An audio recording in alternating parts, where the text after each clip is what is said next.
Imagine this. You're in the middle of a heated discussion.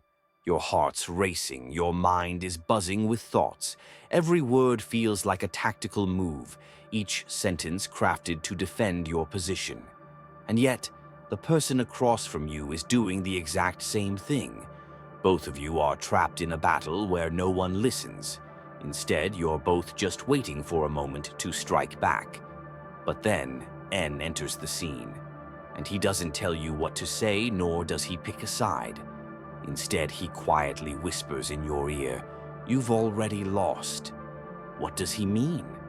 You're standing firm, fighting for your beliefs, right? How could that be a loss? Well, according to N, the moment you engage in that kind of battle, you've already given up your true power. Real strength doesn't come from the battle itself. It comes from something much deeper. So what is this hidden power, and why does silence often carry more weight than words? Let's dive into the philosophy of N and discover why the key to true influence isn't in the argument, but in what you don't say. Most people assume that arguments are about proving who's right or wrong. But N believed that arguments aren't really about truth at all.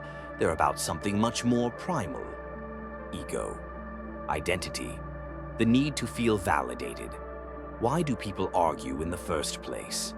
It's not always to change someone's mind or to find a common truth. Often it's because their sense of self feels threatened.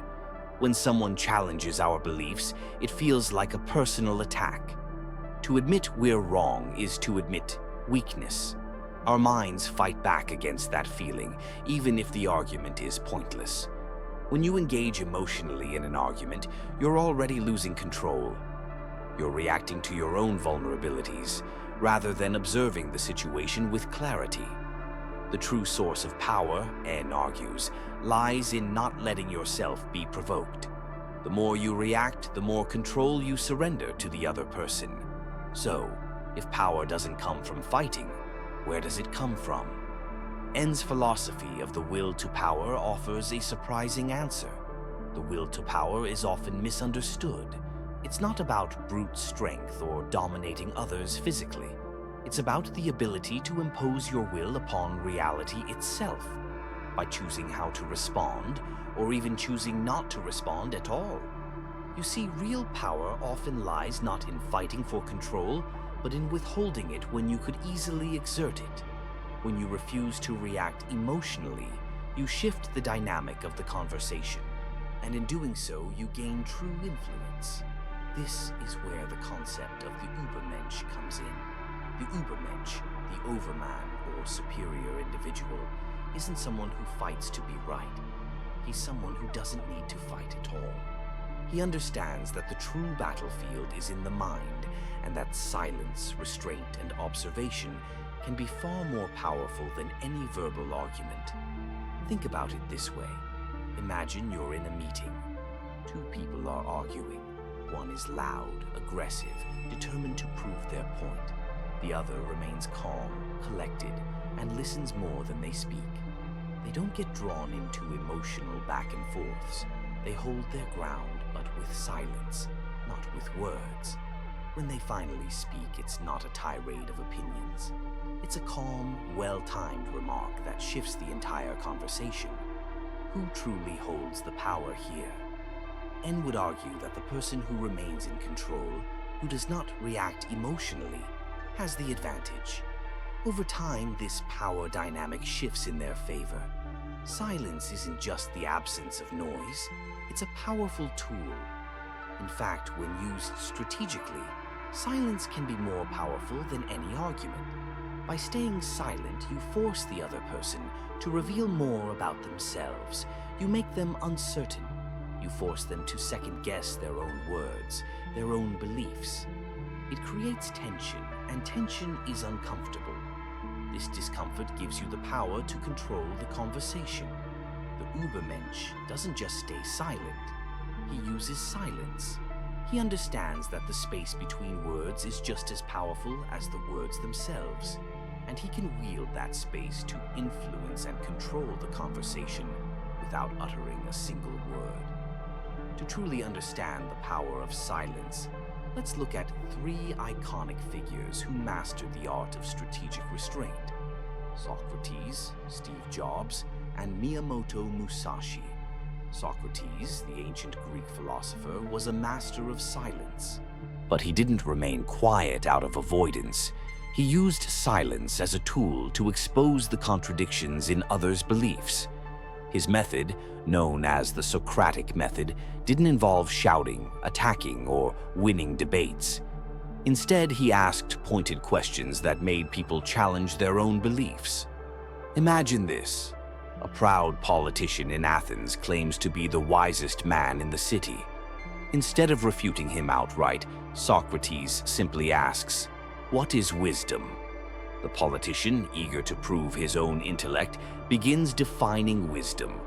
But as Socrates continues asking simple questions, the politician's definition falls apart. By the end of the conversation, the once confident politician is left stuttering, realizing he knew far less about wisdom than he thought. Socrates didn't need to tell anyone they were wrong. He made them realize it themselves. This is the heart of silent power, guiding others to their own conclusions without forcing them. Socrates knew that people will only accept what they discover on their own, and in doing so, he wielded the power of silence like a philosopher king. If Socrates dominated through questioning, Steve Jobs dominated through the art of persuasion. Jobs didn't shy away from arguments, but he didn't engage in every small disagreement either. Instead, he knew when to enter the fray and when to let others exhaust themselves. Take, for example, the famous story of the iPhone. Apple engineers wanted physical buttons.